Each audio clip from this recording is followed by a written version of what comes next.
Hello, I'm Jake. I'm here with Jeff, Chris, and Lucas, and we're going to be talking about alternative fuels in the aviation industry.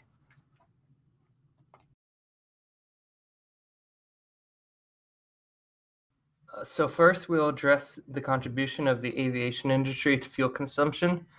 Statistics show that air travel accounts for close to 10% of global energy used for transportation. The pie chart here is based off of data from 2009, but more contemporary data also shows the same trend. For example, the energy contribution in 2014 was 8%. This equates to about 2 billion barrels of fuel. This is just for commercial aviation, however. Military statistics are much more difficult to come by since it is secured and in some nations potentially classified information.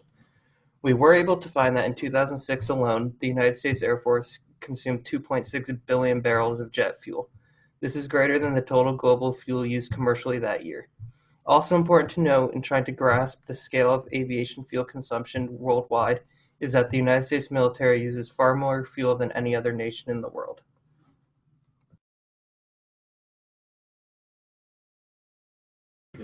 One common question that arises with society's shift towards clean energy is if we can envision a future with electric cars, why can't we do the same with planes? The answer to this question lies in the way in which planes are powered. To generate the thrust necessary for large commercial flights, planes use a jet combustion engine. In a jet engine, air enters through the air inlet where it is then compressed and combusted with jet fuel. This powers the jet turbine, which pushes hot compressed air out the exhaust and creates thrust. In order for a plane to run electrically, it must have a propeller motor since there is no fuel for a combustion engine. Propeller engines are less powerful than their jet counterparts, and thus propeller planes are much slower. In a productive world that demands a speedy travel of large quantities of people, this would not be economically feasible. Additionally, propellers are not powerful enough for large commercial planes such as the Airbus 380 and Boeing 747. On top of that, military planes require far more power and thus will only run on powerful jet engines such as the Pratt & Whitney F119 and the General Electric F404 models. The use of propeller planes, however, could be increased in domestic air travel. And to add on to the incapability of propeller planes, electric planes must also have batteries to store their energy. The most efficient lithium-ion batteries in use today do not store nearly enough energy for long-distance flight. In an article published by the Los Angeles Times pertaining to the challenges of electric planes, it was stated that the energy stored by the 223,000-pound jet fuel capacity of a Boeing 787 Dreamliner would require a lithium-ion battery pack of 4.5 million pounds. This is a mass difference of 20-fold, and the plane would need additional lift force to counteract this drastic increase in weight.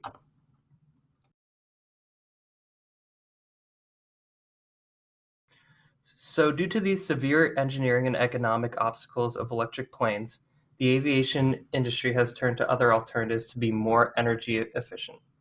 The first is to improve the aerodynamic design of planes. By decommissioning older, less aerodynamic planes and introducing planes with new improvements, such as the addition of winglets and new materials, the fuel efficiency can be improved. The second and most important to us here is the development and implementation of biofuels.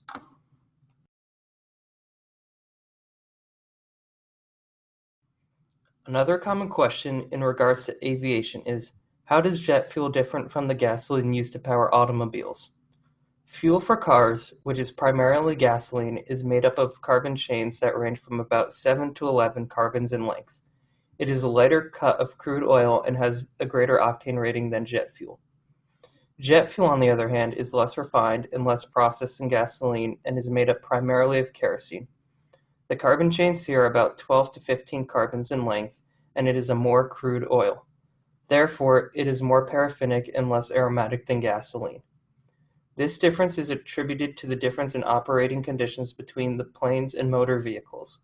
Planes operate at much higher altitudes with much lower temperatures, and thus they cannot freeze. The gasoline is much more likely to freeze at the low temperatures of the lower stratosphere, and thus it is not used for flight. These trends in carbon length must also be taken into account when developing biofuels.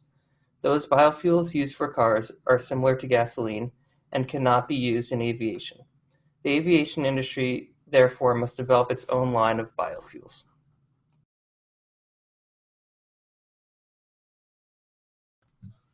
Okay, now we're going to take a closer look at jet fuel compared to conventional fuel, such as gasoline.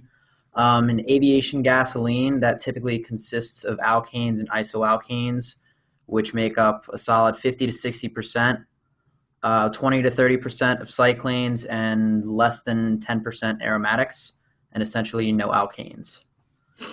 Now, this contrasts to conventional gasoline, which has smaller portions of alkanes, isoalkanes, cycloalkanes, and the presence of alkenes and cycloalkenes in a greater proportion of aromatics, around 20 to 50%.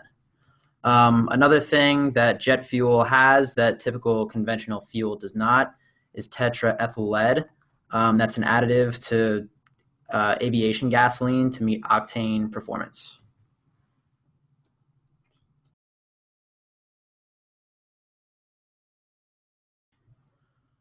When looking at aviation fuels, there's a lot of things to consider when choosing the proper fuel. Among them are the energy content, combustion, volatility, fluidity, corrosion, thermal stability, contaminants, and other additives.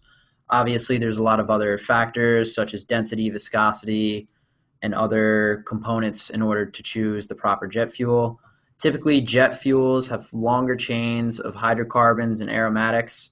Another thing I want to point out is aromatics are precursors to soot formation in the combustion of any fuel, and in aviation fuels, aromatics are present.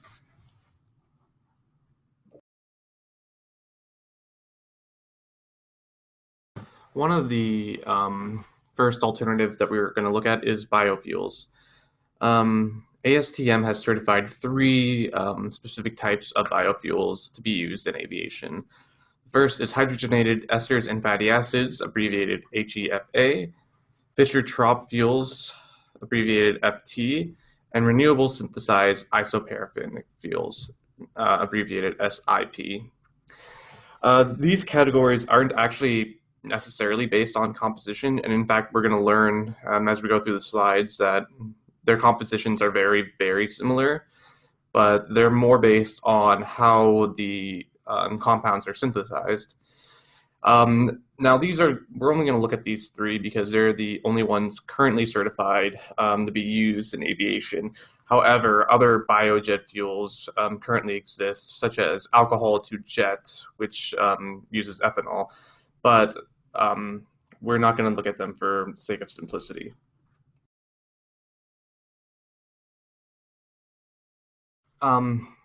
First fuel is biofuel we're going to look at is hydrogenated esters and fatty acids, abbreviated HEFA.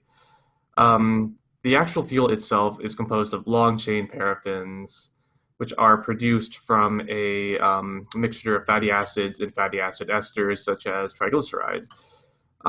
It's synthesized by taking something, say, like a triglyceride, hydrogenating it, which eventually leads to deoxygenation and decarboxylation, resulting in a long chain, long carbohydrate chain.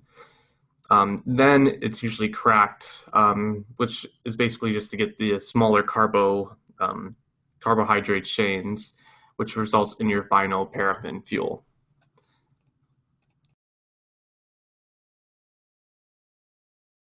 Biofuel that we're going to look at is Fischer-Tropsch fuels, abbreviated FT. FT biofuels are made from carbon monoxide and hydrogen gas, with a result that once again makes long-chain paraffins as well. Now, one thing to note is Fischer-Tropsch fuels aren't necessarily biofuels in of themselves. They're named after the synthesis of paraffins that dates back all the way back to the 1920s, which originally used other fossil fuel sources, including coal. One situation that's notable of this was back in the 1940s during World War II, the German army actually used its very ample sources of coal to produce more fuel for their war efforts.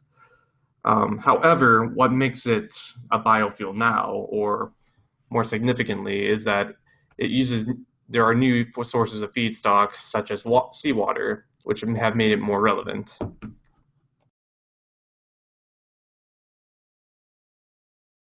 The last biofuel we're going to look at is renewable synthesized isoparaffin fuel, otherwise known as SIP. Renewable SIP fuels use sugars derived from biological sources, and then they are synthesized directly to hydrocarbons. The technology is also known as direct sugar to hydrocarbon fuel, or abbreviated as DSTH. What makes this notable is that SIP fuels are very specific in their hydrocarbon chain. I believe it makes C15 almost exclusively. Um, because of this, because you need other additives such as aromatics, SIP fuels are currently limited to only 10% of all 10% of the blend of jet fuels. So now that we know a little bit of each certified biofuel, let's look at their main differences. And as we kind of touched on before, each one of the technologies do pretty much the same thing. They create a paraffinic fuel with generally low sulfur, nitrogen, and oxygen content. So not very high sulfur dioxide emissions, not very high NOx emissions. However, their main difference is usually in their feedstocks. For example, HEFA fuels are mostly made from vegetable and waste oils, which are then hydrogenated, which means that this can be entirely renewable, but not necessarily directly environmentally friendly. For example, the food versus fuel debates, which we touched on in class, kind of signifies this. Using food stocks for fuel takes away what people can actually eat across the country. And because of the synthesis itself, it might not necessarily be carbon neutral when you take into account everything that is used to make the fuel. Fischer-Tropsch fuels can be sourced from anywhere from coal to natural gas to solid biomass and seawater, which means that's a very versatile synthesis process, and you can theoretically take hydrogen gas and carbon oxide content from any amount of sources and still get the same similar fuel out. However, the synthesis itself is very expensive to produce and only economically viable in some cases. One of these cases for fossil fuels is stranded natural gas deposits, which means that it's too expensive or too far away from a pipeline, for example, to sell the natural gas directly.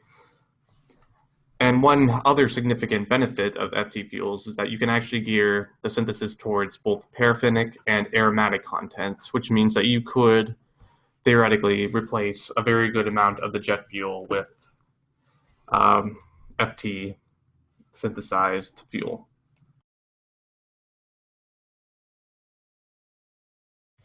We're going to look at another alternative aviation fuel. We're going to look at methane. Unlike conventional oil-based jet fuel, supercooled liquid natural gas is condensed from simple methane gas and sells for a fraction of the price of standard jet fuel. Proposed by John Gibbs, a former Boeing employee and alumni at MIT. He made this proposal, and it could be a possible future jet fuel. We can take a closer look at, we're only going to look at methane for these slides. We could also look at methanol, ethane, ethanol as a potential liquefied natural gas and alternative fuel for aviation.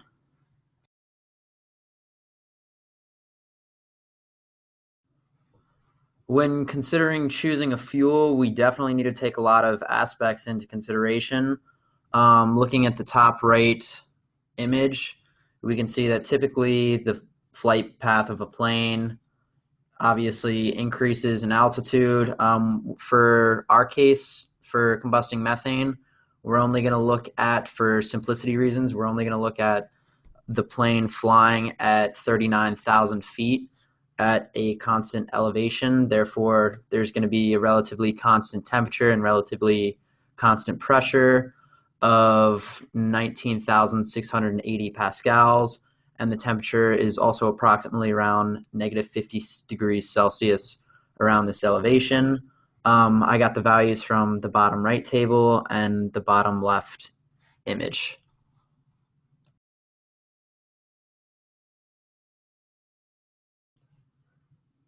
Taking a closer look at methane, I used the NIST webbook to get the enthalpy values at different temperatures, starting at 298 degrees Kelvin.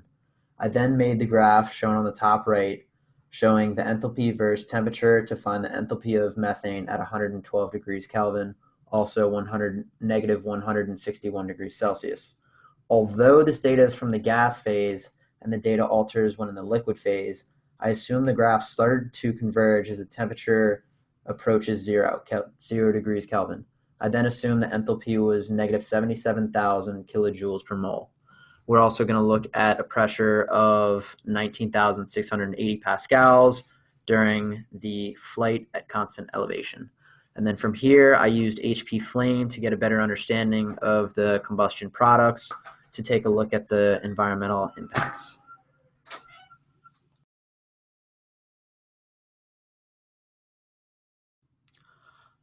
After running the program in HP Flame, I set the number of carbon atoms to 1, the number of hydrogen atoms to 4, obviously for methane.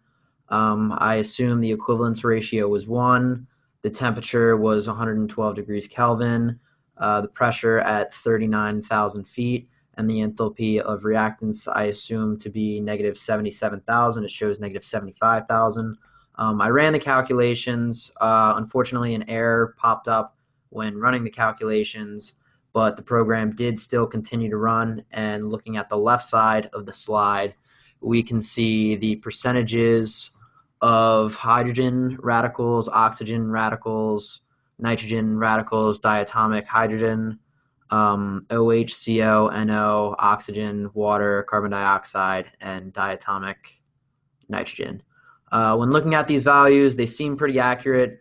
We can see that diatomic nitrogen makes up about 70.6% of the products. There's about 18% water, relatively low carbon monoxide and NO products, which carbon monoxide comes in around 1.21%, and NO compounds come around 0.21%.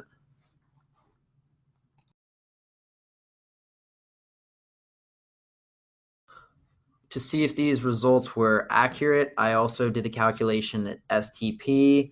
I once again assumed the equivalence ratio is 0. The temperature was 273 degrees Kelvin, 1 atmosphere, and the enthalpy of the reactants is negative 74,000 kilojoules per mole of fuel. Once again, HP Flame had sent out a little error in the subroutine, but it still gave me some of the compositions for the combustion products. Comparing these to the last slide, the compositions or the percent of product is very similar. Once again, we can see hydrogen, we can see all the radicals and all the other compositions that it makes up. Carbon monoxide coming in around 0.88% of the combustion products, NO coming in around 0.19%, water coming in around 18.3%, carbon monoxide coming at 8.5%, and diatomic nitrogen around 70.86%.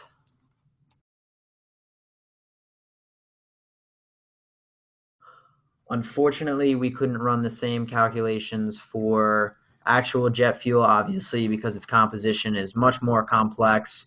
There's additives such as tetraethyl lead, there's sulfur compounds, different aromatics, and other kinds of structures. But here is a table with some more information on the composition, the volatility, fluidity, other additives, contaminants, stability, corrosion factors, and other combustion.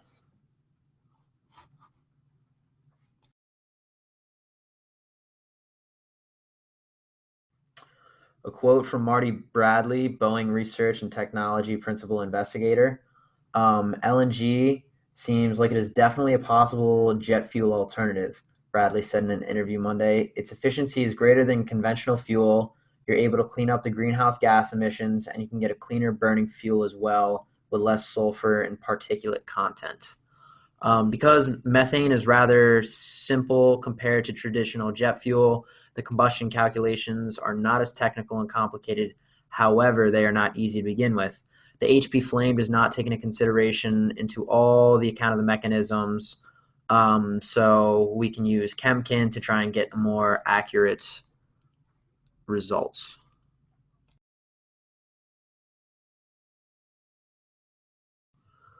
Running Chemkin, I used the closed homogeneous batch reactor, setting the parameters to 112 degrees Kelvin, 19,680 pascals. To the bottom right, we use methane, 1 mole of methane as our fuel. The oxidizer mixture I auto-populated with air, which is 79% nitrogen and 21% oxygen, with the complete combustion products. I ran the program. However, after running the program, the results did not seem to come out as accurately as I thought they would be. Therefore, they weren't posted. However, this program was run solely on the closed homogeneous batch reactor, and there must be an inlet source, mixing component, and outlet source for more accurate results. So I did not post those.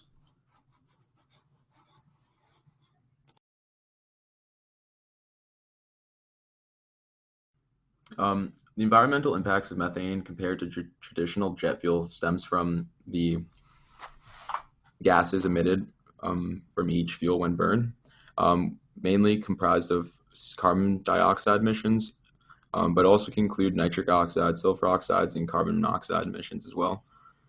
So when looking at the big one, carbon dioxide, jet fuel definitely emits a lot more per year in pounds, and we see that it does around 156.3 million BTUs versus natural gas, which is around 117 million BTUs. Also, it's pretty well known that natural gas is a much cleaner burning jet fuel, much cleaner burning than jet fuel, and burning natural gas does produce nitric oxides, which is a precursor to smog, but at much lower levels than your traditional jet fuel. Some of these could cause problems to society, such as asthma, bronchitis, lung cancer, heart disease, and just a general increase of air pollution. Now, more importantly, the effects of carbon dioxide is more than just like the rising temperatures or climate change, which helps us like convey an image of other changes, such as sea level rise from thermal expansion and ocean acidification from increased absorption of CO2. These things are also taking place, and it's very important because those are the big environmental impacts. For example, for ocean acidification, it's lowering the pH, which it really impacts ocean life and which includes harming their soft and hard materials, and also could be affecting a lot of like human-built structures in the ocean, while not an environmental impact, but still destroying a lot. So, additionally, in recent years, as a result of thermal expansion, glacier melting, the global average sea level has been rising at about 3 millimeters, or about an eighth of an inch per year, during the past 20 years. This is threatening inundation of areas with really low elevation and damaging different ecosystems, both on land and in the ocean.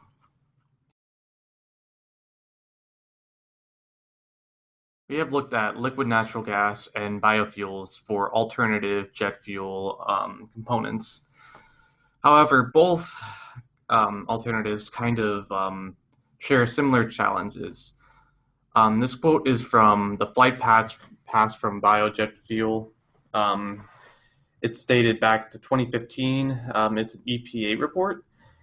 And it states, aircraft and airport fuel storage and delivery systems are designed to last for decades. New fuels must be compatible with existing systems. Non-petroleum jet fuels, such as biojet, must consist entirely of hydrocarbon compounds that are already found in petroleum jet fuel. In other words, biojet must be a drop-in fuel.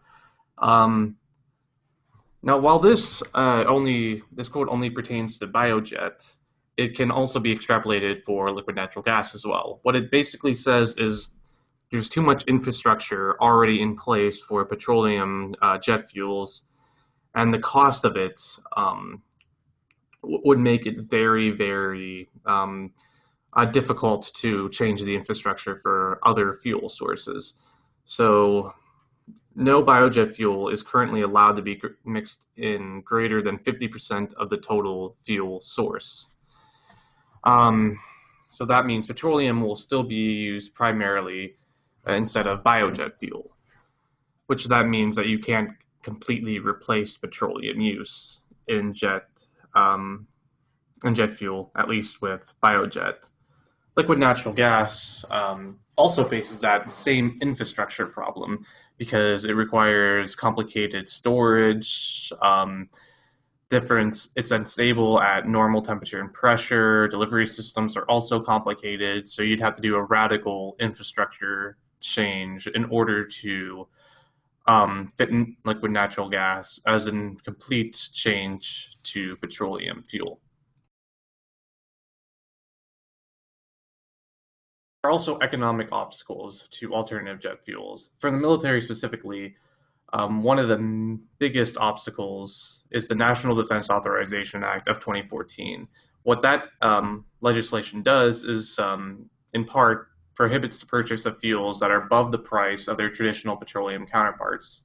This is a major blow to biojet specifically because their synthesis is much, much more expensive than the petroleum counterpart, which means that the military would not buy it unless the costs go much further down in the future. Liquid natural gas, while is a very promising alternative, and it could allow for as much as 90% of budget savings for the Air Force if it were ever rolled out widespread. However, it still faces that major problem of price where infrastructure and storage issues, as we touched on before, are still around, and that could cause it to be prohibitively expensive as well. Civilian sector, its price is still, once again, a major factor. From a journal article titled Overview of Alternative Jet Fuels, dated 2014, quotes, although fuels costs should decrease with the scale up of reduction, in the short term, sustainable alternative fuels are not expected to arrive at par with fossil fuel Jet A1, the petroleum jet fuel. Today, airlines are not in a position to deal with the associated premium.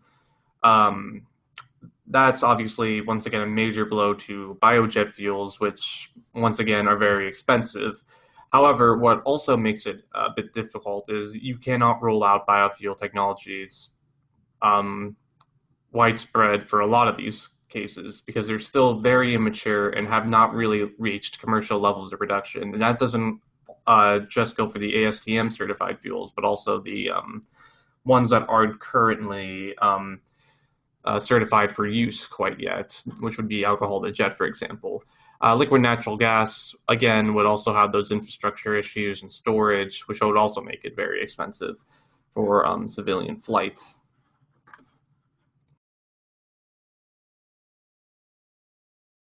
If there's any one point in this presentation is that not one alternative is necessarily perfect or much better than any other.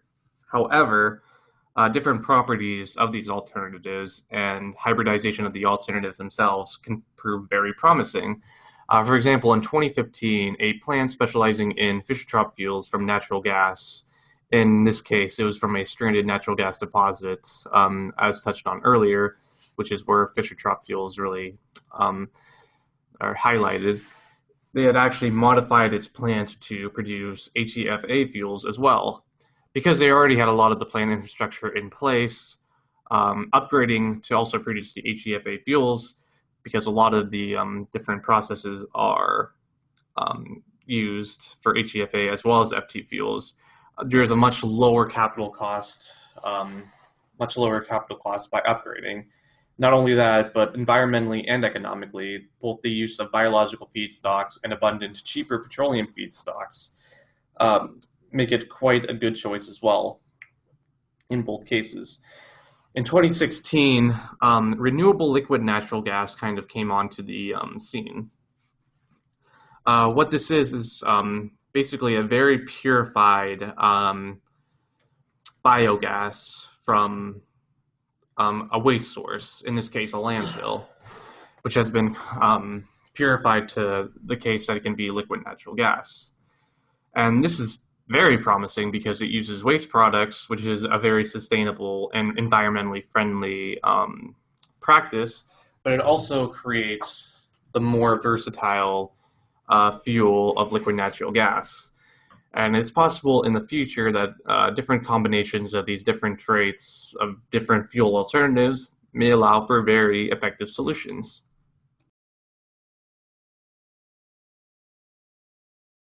Here is a list of our references that we used in making this presentation. I thank you so much for listening to us today.